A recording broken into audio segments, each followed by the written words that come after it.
Breckenridge Brewery. Highly recommended. Welcome back to the channel, guys. Today we're going to talk about my backpacking gear evolution. This is going to be kind of a good guide to people that are new to backpacking, looking to get a little bit less weight on their back during their backpacking trips, and people that are just interested in seeing, how I got to the point that I got to as far as being an ultralight backpacker. So backpacking is one of those things that after you go on at least one or two trips, you're going to probably want to drop a few gear items in your pack. You're gonna want to drop a little bit of weight. It's definitely more fun on the trail when you have a lighter pack but still have all the amenities. So as you go on more and more backpacking trips, you're going to get a little bit lighter and you're going to get a little bit heavier. And what I mean by that is you're going to realize there's pieces of gear in your backpack you're not using. You can upgrade to lighter options to get lighter. And what I mean by getting heavier is pretty much buying the wrong gear, or at least gear that's a little bit overkill than what you really need. So my backpacking evolution, we're going to start out with the big four. And if you're unaware of that, that is your tent, your sleeping pad, your sleeping bag, and your backpack. Those are the big four. Those are the, I want to say, the easiest ways to drop your base weight, which base weight is your entire pack volume minus consumables, no food or water. Those four items are pretty much going to take up the bulk weight of your backpack, so if you can drop weight on those four, then you're going to be sitting in pretty good shape. First trip ever, I had a day pack. It didn't weigh a lot, but it also didn't have much capacity at all, so whenever it came time for me to buy a backpacking bag, I knew I just wanted something bigger. I had a 4-pound, 8-ounce sleeping bag, which actually isn't terrible. There's a lot bigger and heavier sleeping bags out there. I was just fortunate enough to already have this when I was invited to go on my first trip. Sleeping pad, I didn't even consider bringing a sleeping pad, so I guess I kind of saved weight in my first trip by not knowing about that. Number 4, the tent. I had an 8-pound tent. It was an 8x7, like a car camping tent, nothing special. So definitely not your ideal backpacking gear. So after that first trip, I was hooked on backpacking, started acquiring gear. I knew I needed to drop weight. My pack probably weighed 40 or 50 pounds in that first trip, and I got it down to a consistent around 30 pounds, 29 I remember weighing out at trailheads a lot for my next probably 5 to 7 backpacking trips. So some of the gear that I acquired differently was my backpack. I got a Kelty Red Cloud 90, which was a great backpack. I really do like it, other than the fact that it weighs almost 6 pounds empty. Coming from my day pack that probably weighed maybe 2 or 3 pounds empty, this pack was way overkill. 6 pounds empty. It's okay if you're carrying a lot and you need something with a actual frame that's gonna hold like a ton of weight. So it wasn't bad for my setup because I by all means didn't have tons of ultralight gear or any lightweight camping gear at that time. So it was okay at the time, but definitely got heavier with that. I bought a sleeping pad. I think I got a Climate, which isn't a bad option because they're pretty cheap and they're decently lightweight. I think the first or the second one I had that I used most was a Climate Ozone. I think it weighed like 19 ounces. So when it came to upgrade my sleeping bag, I decided to go for a quilt. I did a lot of research on this before I popped on one. I actually backpacked for probably a year or two with that 4-pound sleeping bag that I had, and it didn't compress well at all. Pretty much filled up whatever backpack I would take. It just would fill up the entire area. But anyway, I got a Hammock Gear 20-degree quilt. Super lightweight. I'm not sure exactly what it weighs, but I'm pretty sure it's under 2 pounds, so that's less than half of the weight of the sleeping bag, not to mention compressible in a bag this big rather than filling up whatever backpack I brought. So that was actually a great option, probably my best early on purchases of backpacking. Lightweight down quilts are a little bit shocking at first when you start looking up the prices of them, but if you find a good deal or you get like an economy version like the Hammock Gear has to offer, they're not terrible. They're good and lightweight, super compressible, just really good. Still use that thing today. And tent, the very first backpacking tent I bought, which I almost had it in time for my second backpacking trip, but it was like 2 days late. It didn't come in time. But I bought a North Face tent. It was the North Face Flint 2. It weighs 4 pounds, and I think I paid $100 for it. Not a bad option at all. It's definitely not in the realm of ultralight backpacking tents. Those are looking more along the lines of like a 1 to 2 pound shelter. but a 4-pound tent was a huge upgrade from that 8-pound tent. So that's half the weight I dropped in tents. My sleeping bag, I lost half the weight from my first trip. And other than adding like 4 or 5 pounds with my big heavy Kelty backpack, I was definitely on the road to getting lighter. So that leads us into pretty much what I like to call my stage 3 big 4 backpacking evolution here. So I went out and bought a new backpack because I had realized that the Kelty was just super overkill, and as I started getting smaller gear, I just wasn't filling up the 90-liter pack. So I actually dropped down to a 40-liter backpack, which I knew would be kind of hard to fit all my gear in, but I knew as I acquired more lighter, more compressible, smaller gear that it wouldn't be a problem, which has turned out to be the truth. I bought a backpack from Ultralight Mountain Gear. This is the 40-liter 2400 Porter backpack made out of Dyneema Cuban fiber, which if you're not familiar with it, it's a super durable, super lightweight material. It's definitely not more durable than like your ripstop, like your Kelties, your Gregory backpacks.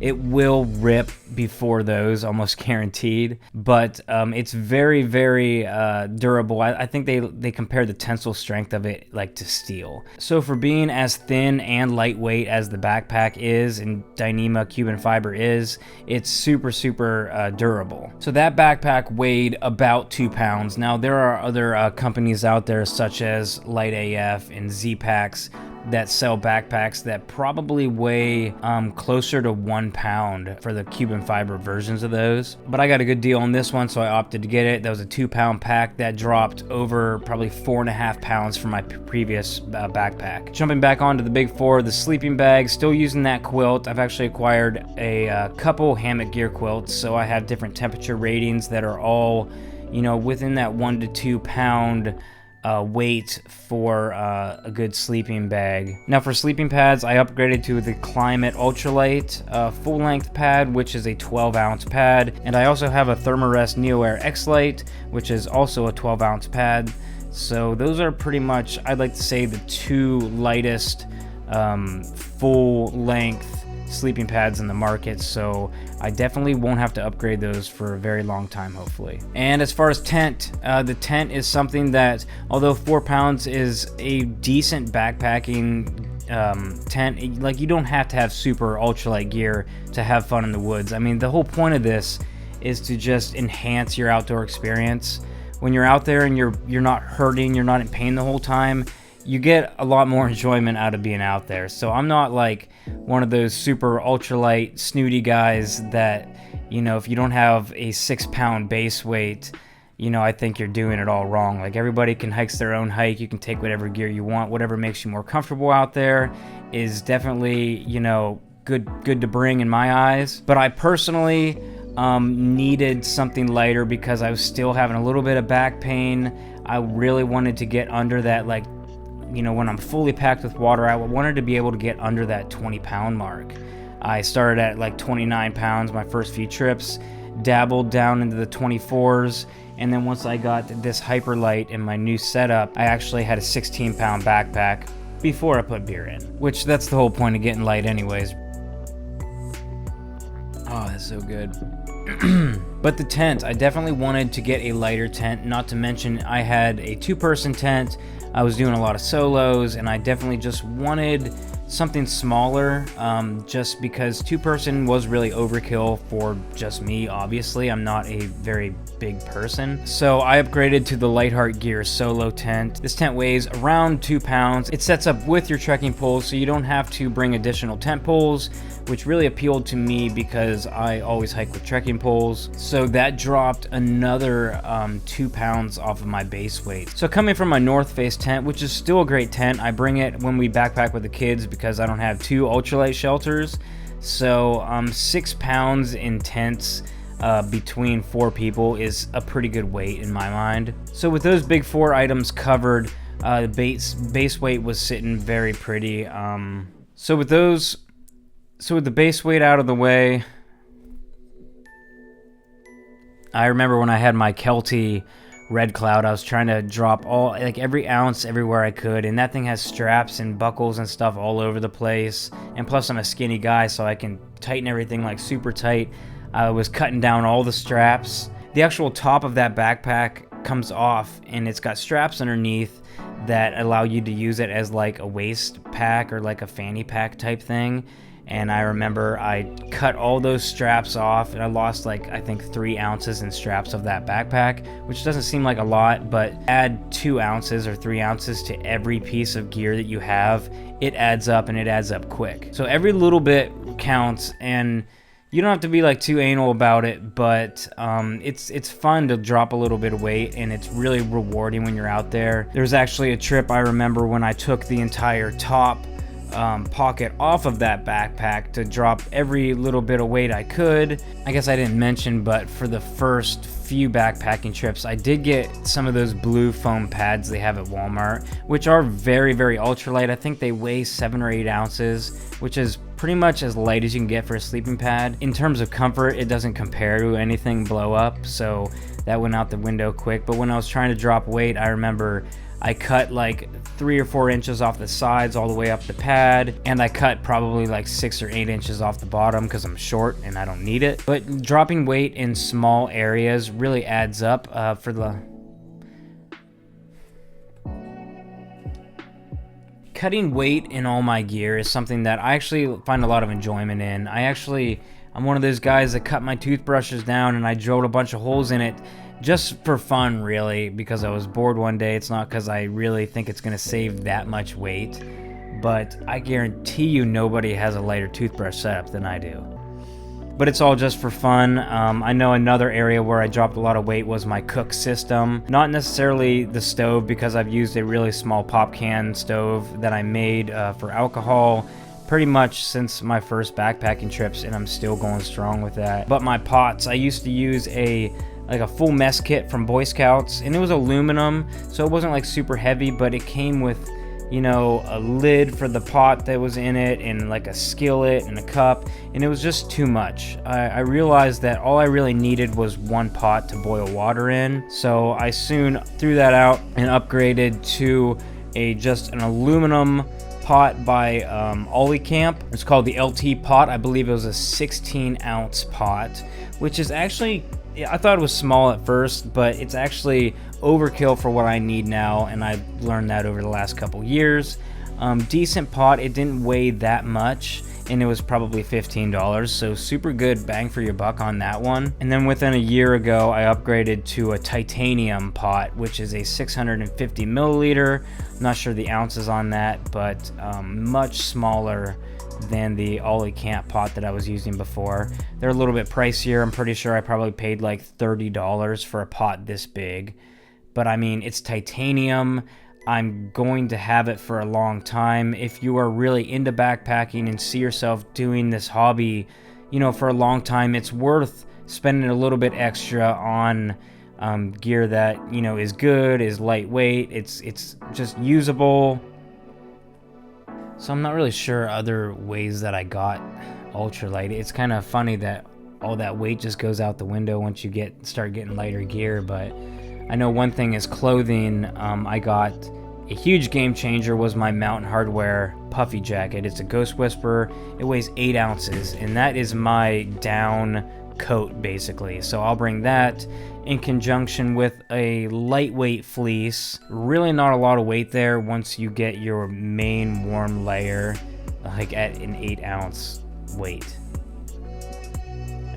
So another area where I lost some weight is I used to bring like metal bottles. Not this one. This is actually it was just sitting on the table in front of me, so I grabbed it, but I don't even know if that is metal. But I used to bring metal bottles like this, and they're just kind of overkill. That in like big water bladders, and I've said this before in other videos, and people always take it out of context. I'm not saying don't bring a lot of water. Bring whatever capacity you need, but there's no sense in bringing a water container that weighs, you know, like 10 ounces empty when you could bring one that weighs like you know, I don't know what these weigh, but they are just super lightweight. And it's not like these are like really gonna let you down. I mean, you can drop these, like you can tell this one is just beat up. This has been on several trips with me, and it's like these things just last. Like there's no really worry about this failing. I think the common misconception is that you have to have a bottle that's metal so that you can boil water in it. I always have a cooking pot with me. So boiling water is never an issue, and need be, in a survival situation, if I'd lose my pot and everything and lose my filter, obviously, you can boil water in plastic. Yeah, it's probably going to taste bad. Yeah, it's probably going to be really bad for you. But if it's going to keep you alive, you got to do what you got to do. And there's nothing wrong if you want to carry like a metal bottle or like a Nalgene bottle.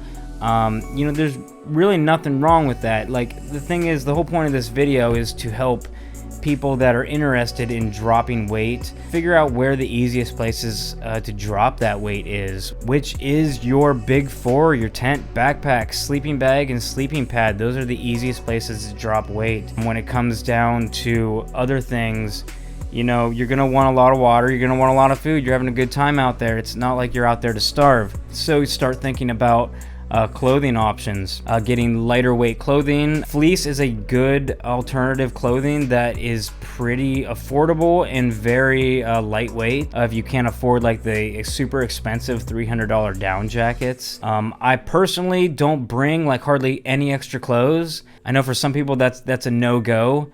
That don't want to wear the same t-shirt 3 days in a row. For me, I don't care at all. It doesn't bother me at all. Bringing an extra t-shirt sometimes would just be overkill for me.